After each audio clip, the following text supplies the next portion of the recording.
পূর্ব আফ্রিকার মূলভূমি থেকে ১৫০০ কিলোমিটার দূরে অবস্থিত সেইশেলসের প্রতিবেশী দেশগুলোর মধ্যে মাদাগাস্কার, মরিশাস ও মালদ্বীপ অন্যতম। আফ্রিকার সার্বভৌম দেশগুলোর মধ্যে সেইশেলসের জনসংখ্যা সবচেয়ে কম, মাত্র ৯৪,০০০। শুরুর দিকে সেইশেলসের অর্থনীতি কৃষিভিত্তিক হলেও ১৯৭৬ সালে যুক্তরাজ্যের কাছ থেকে স্বাধীনতা লাভের পর তা বদলে যেতে শুরু করে। বর্তমানে দেশটিতে সেবা ও পর্যটন খাত ব্যাপক বিস্তার লাভ করেছে।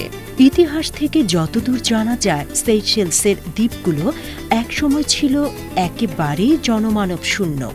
প্রথমে অস্ট্রোনেশিয়ান নাবিকরা ও পরে মালদ্বীপ ও আরব নাবিকরা এই দ্বীপে প্রথম পা রেখেছিল। সেইশেলসে ১৯১০ সাল পর্যন্ত প্রাপ্ত পুরনো সমাধিগুলো থেকে বিজ্ঞানীরা এই ধারণা করে থাকেন। সেই সময় সেইশেলসের নির্জন দ্বীপগুলোকে জলদস্যুরা আশ্রয়কেন্দ্র হিসেবে ব্যবহার করত। এসব দ্বীপের বিভিন্ন স্থানে এখনও সেই জলদস্যুদের মূল্যবান ধন সম্পদ লুকোনো আছে বলে ধারণা করা হয়। ৪২টি গ্রানাইটিক ও ২টি কোরাল দ্বীপ নিয়ে সেইশেলসের ইনার আইল্যান্ডস গঠিত। গ্রানাইট দ্বীপগুলোর মধ্যে সবচেয়ে বড় মাহে দ্বীপ।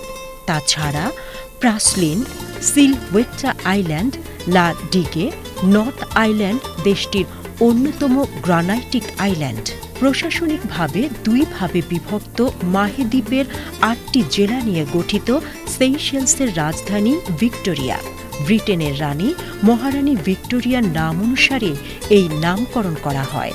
মাহে দ্বীপের সমুদ্র সৈকতগুলো পর্যটকদের কাছে খুবই জনপ্রিয়। এই দ্বীপের ৭০টিরও বেশি সমুদ্র সৈকতের অভাবনীয় অপার্থিব সৌন্দর্য সারা বিশ্বের পর্যটকদের কাছে টানে। ৭০,০০০ জনসংখ্যার এই দ্বীপটি প্রাণ প্রাচুর্যে ভরপুর। ১৮০০ শতকের জলদস্যুদের আশ্রয়স্থল হিসেবে ব্যবহৃত এই দ্বীপটির গভীর অরণ্যে আর গুহাগুলোতে প্রচুর ধন সম্পদ লুকানো রয়েছে বলে জনশ্রুতি রয়েছে। দ্বীপের বিভিন্ন স্থানে সেখানকার আদি অধিবাসীদের বসতির চিহ্ন চোখে পড়ে। এই দ্বীপে পর্যটকরা নানাভাবে সময় কাটাতে পারেন। বোটে চড়ে সমুদ্রে ঘুরে বেড়ানো থেকে শুরু করে কায়াকিং, সার্ফিং, এমনকি বেলুনে চড়ে আকাশ থেকে দ্বীপের অপার প্রাকৃতিক সৌন্দর্য উপভোগ করতে পারেন পর্যটকরা। কেউ চাইলে সেখান থেকে আশেপাশের অন্য দ্বীপগুলো থেকে ঘুরে আসতে পারেন।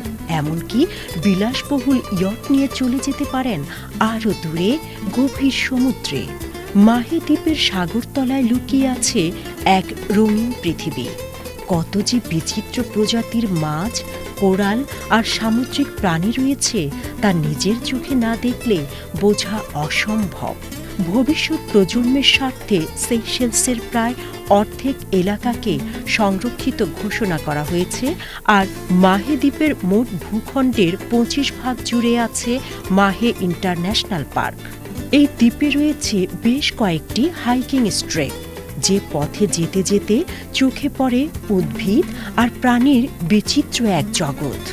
মাহে দ্বীপে আরও রয়েছে ২টি সংরক্ষিত মেরিন পার্ক, যেখানে দেখা মেলে বিলুপ্তপ্রায় সবুজ কচ্ছপের। প্রাসিলিন সেইশেলস দ্বীপপুঞ্জের দ্বিতীয় বৃহত্তম গ্রানাইটিক দ্বীপ। যারা আনন্দের কিছু মুহূর্ত কাটাতে চান এবং অ্যাডভেঞ্চার ভালোবাসেন, তাদের গন্তব্য হতে পারে প্রাসিলিন আইল্যান্ড। এই দ্বীপে অবস্থিত প্রকৃতি সংরক্ষণাগার Vallee de Mai park UNESCO ঘোষিত ওয়ার্ল্ড হেরিটেজ সাইট।